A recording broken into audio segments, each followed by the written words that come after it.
திருச்சிற்றம்பலம். அனைவருக்கும் எனது இனிய தீபாவளி நல்வாழ்த்துக்கள்.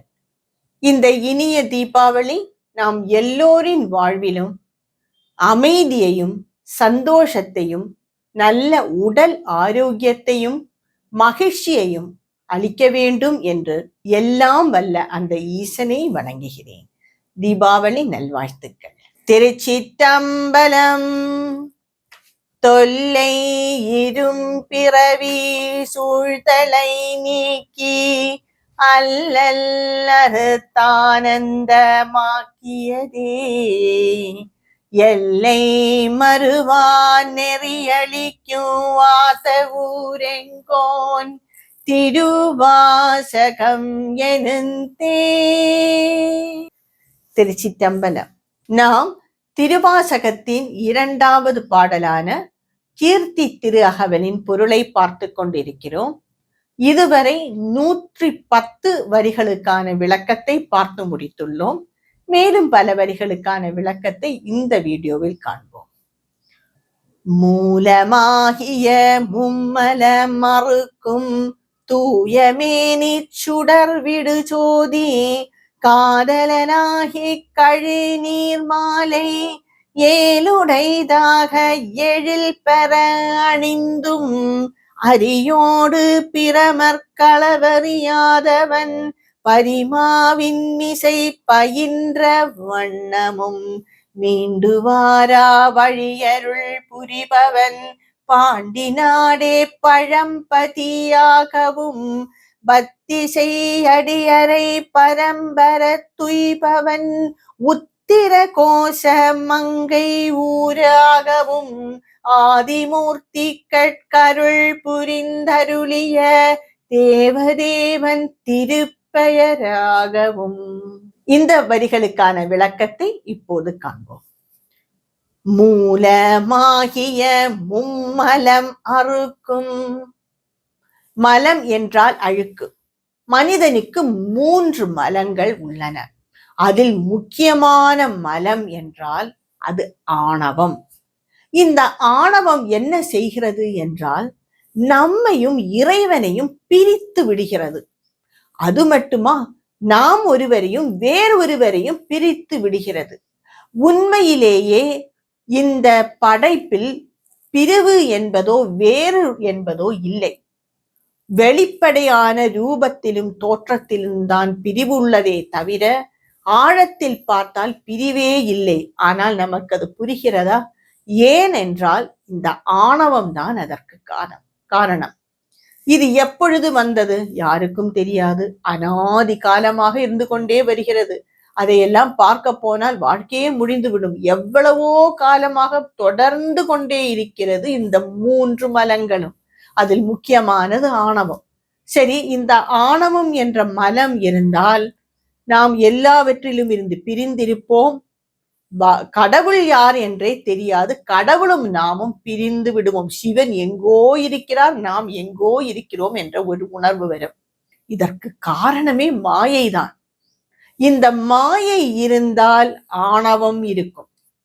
மாயை என்ன செய்கிறது என்றால் நம்முடைய உண்மை ஸ்வரூபத்தை மறைத்து விடுகிறது. இந்த உண்மை ஸ்வரூபம் மறைந்து விட்டதால் இந்த ஆணவமும் சேர்ந்து நாம் பலவிதமான கர்மங்களை செய்கிறோம். இது 3வது மலம். முதல் மலம் ஆணவம், 2வது மாயை. இது 2ம் இருந்தால் 3வது மலம் வந்துவிடும், கர்மாவும் கர்ம பந்தங்களும். இதனால் என்ன ஆகிறது? இப்படியே வாழ்க்கை போய்கொண்டிருக்கிறது. மீண்டும் மீண்டும் பிறவி எடுக்கின்றோம். மீண்டும் மீண்டும் பல வகையான கர்மங்களை செய்கின்றோம். வாழ்கின்றோம், தாழ்கின்றோம், வாழ்கின்றோம், தாழ்கின்றோம். இப்படியே போய்கொண்டே இருக்கிறது. சரி, இதற்கு என்னதான் வழி? சிவன் காதலனாகி அவருடைய அருளால் என்ன செய்வார் என்றால் இந்த 3 மலங்களையும் அறுத்து என்ன செய்ய போகிறார்? தூய மேனி சுடர் விடு ஜோதி. அவருடைய தூய மேனி எவ்வாறான மேனி? மிகவும் ஒளி பொருந்திய சுடர்விடும் ஜோதி. அந்த திருமேனியை காண்பிக்கின்றார். அதனால் நாம் மலங்கள் முழுவதும் அருந்து விடுகின்றது. இந்த மலங்கள் எல்லாமே, இந்த 3 மலங்கள் எல்லாமே கடவுளிடமும் பகவானிடமும் நம்மிடமும் இடையில் ஒரு திரையாக நிற்கின்றது. இதனால் நாம் கடவுள் யார் என்று தெரியவில்லை, நாம் யார் என்று தெரியவில்லை, மற்றவர்கள் யார் என்று தெரியவில்லை, என்னென்னவோ புலம்பிக் கொண்டும் செய்து கொண்டும் பிழை செய்து கொண்டும் இருக்கிறோம்.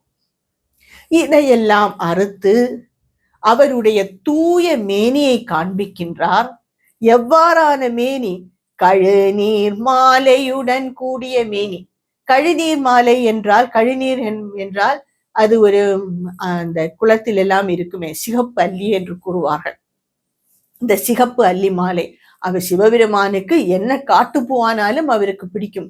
இந்த சிகப்பு கழுநீர் மாலை, அதாவது இந்த சிகப்பு அல்லி மாலையை அணிந்து கொண்டு ஏழுடைதாக எழில் பெற அணிந்தும் மிக அழகாக அவருடைய சுடர்விடும் திருமேனியின் மேல் இந்த கழுநீர் மாலையும் அணிந்து கொண்டு அழகாக காட்சி தருகிறார். இவ்வாறு காட்சி தரும் பொழுது நம்முடைய ஆணவம் அடங்கிவிடும். ஆணவம் அடங்கினால் மாயையில் இருந்து நாம் விடுபட்டு விடுவோம், கர்மங்களும் நீங்கிவிடும். இதனாலேயே 3 மலங்களையும் அறுக்கிறார்.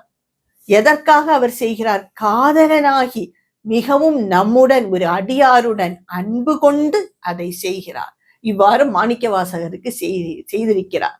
அதனாலே தான் அவர் கூறுகிறார், நாம் எப்பொழுதெல்லாம் ஆணவம் கொள்கின்றோமோ, எப்பொழுதெல்லாம் நாம் வேறு இறைவன் வேறு என்று நினைக்கின்றோமோ, அதுவே முதலான பாவம் என்று கூறுகிறது வேதம். கடவுளையும் நானும் ஒன்றாக சேர்த்து பார்ப்பதற்கு நமக்கு தைரியம் இல்லை. ஏனென்றால் நம் மனதில் அவ்வளவு அழுக்கு இருக்கின்றது. கடவுள் இப்படி இருப்பாரா, நான் இப்படி இருக்கின்றேனே, இதை பிரித்து பார்ப்பதே முதல் தவறு. இந்த தவறு எதனால் வந்தது என்றால் மாயை என்பதனால். மாயையின் விளைவுதான் இந்த ஆணவம் எல்லாமே. இதை 3ஐயும் அடியோடு அறுத்துவிட்டு அவருடைய சுயரூபத்தை காண்பிக்கின்றார். நாம் யார் என்று அவர் புரிய வைக்கிறார். இதுவே இந்த வரிகளுக்கான விளக்கம். அரியோடு பிரமர் களவறியாதவன் பரிமாவின் மிசை பயின்ற வண்ணமும். சிவபெருமான் ஹரி என்றால் விஷ்ணு, விஷ்ணுவுக்கும் பிரம்மாவுக்கும் ஒரு சமயம் சுடர் போல நின்று, அதற்கு ஆதியும் இல்லை அந்தமும் இல்லை. 2 பேரும் சென்று மேலையும் கீழையும் ஓடினார்கள். ஆதியையும் கண்டுபிடிக்க முடியவில்லை. அது எங்கு ஆரம்பித்தது என்று கண்டுபிடிக்க முடியவில்லை, எங்கு போய் முடிகிறது என்று கண்டுபிடிக்கவும் முடியவில்லை. அவ்வாறான இறைவன் மாணிக்கவாசகர் கூறுகிறார், எனக்காக பரி என்றால் குதிரை, குதிரை பாகனாக, குதிரை மேய்ப்பவனாக வந்து எனக்காக நீ நின்றிருக்கின்றாயே, இதுதான் இறைவன். அவர் யாருக்கு வேண்டுமானாலும் என்ன தேவையோ அவ்வாறே அவர் அருள் புரிவார். இது மாணிக்கவாசகர் மட்டுமல்ல, நம்மை போல சின்ன அடியார்களுக்கும் கூட அவர் அவரவர்களுக்கு தகுதிக்கு ஏற்றவாறு அருள் புரிவார். இதை நாம் உணர்ந்தாலே போதும், அதுவே மிகப்பெரிய விஷயம். மீண்டு வாரா வழி அருள் புரிபவன். திரும்பியும் வர வேண்டும், மீண்டும் மீண்டும் பிறவி எடுத்துக்கொண்டு இருக்க வேண்டும். அதுதான் அந்த மாயை. 3 மலங்களும் விலகிவிட்டால் நாம் திரும்ப திரும்ப இங்க வந்து கொண்டிருக்க மாட்டோம். மீண்டும் மீண்டும் வருவதால் நமக்கும் கஷ்டம், நம்மை சுற்றி உள்ளவர்களுக்கும் கஷ்டம். இதை முழுமையாக மாற்றி விடுவார். மீண்டு வாரா வழி அருள் புரிபவன். அதற்கு ஒரு வழி கூற வேண்டுமே, அந்த வழியை அந்த சிவன் கூறுகிறார். பாண்டி நாடே பழம்பதியாகவும். பாண்டி நாடு என்பதே அவருக்கு ஒரு பழமையான ஒரு வீடு போல். நாம் எல்லோரும் கூறுவோமே, நம்ம குடும்ப வீடு எங்கேயோ கிராமத்தில் இருக்கும், ஆனால் நாம் எல்லோரும் எங்கெங்கோ இருந்து கொண்டிருப்போம். அதுபோல் அவருடைய பழைய வீடுதான் அந்த பாண்டிய நாடு. பாண்டிய நாட்டிலே தடாதகை பிராட்டியாரை மணந்து சோமசுந்தர பாண்டியனாக அங்கு வீடேறினார் சிவபெருமான். அங்கேயே சொக்கநாதரும் மீனாட்சியுமாக இருந்து கொண்டு இருக்கிறார்கள். இது எவ்வளவோ காலத்திற்கு முன்பு நடந்தது. இன்றும் அவர் அங்கேதான் இருக்கிறார். எவ்வளவு காலமானாலும் அவர் அங்கேதான் இருப்பார். இதுவே பழம்பதியாகவும் அவருடைய பழைய வீடு போல, பாண்டி நாடுதான் அவருக்கு சொந்த வீடு போல் இருக்கிறது. பத்திசை அடியரை பரம்பர துய்பவன். பக்தியுடன் கூடிய அடியார்களுக்கு அவர் பெரும் பதவியில் அவரை உயர்த்துவார். பரம்பரத்து உய்பவன், மிகவும் மேலான முக்தி உலகத்திற்கு சேர்ப்பவன், முக்தி உலகத்தை சேர்ப்பவன். அதாவது சிவபெருமான் நம்முடைய மலங்களை எல்லாம் அடியோடு அறுத்து நாம் யார் என்பதை உணர வைப்பார். அவரிடம் பக்தி மட்டும் போதும். பக்தியின் உயர்ந்த நிலையில் நாம் பக்தனாகவும் இருக்க மாட்டோம், அவர் பகவான் என்ற வித்தியாசமும் நமக்கு இருக்காது. பக்தி ஒன்றுதான் நிலைக்கும். நாம் சிறிய பக்தர்களாக இருக்கும் பொழுது ஆரம்ப நிலையில் சிவன் வேறு ஒருவர், நாம் வேறொருவர்.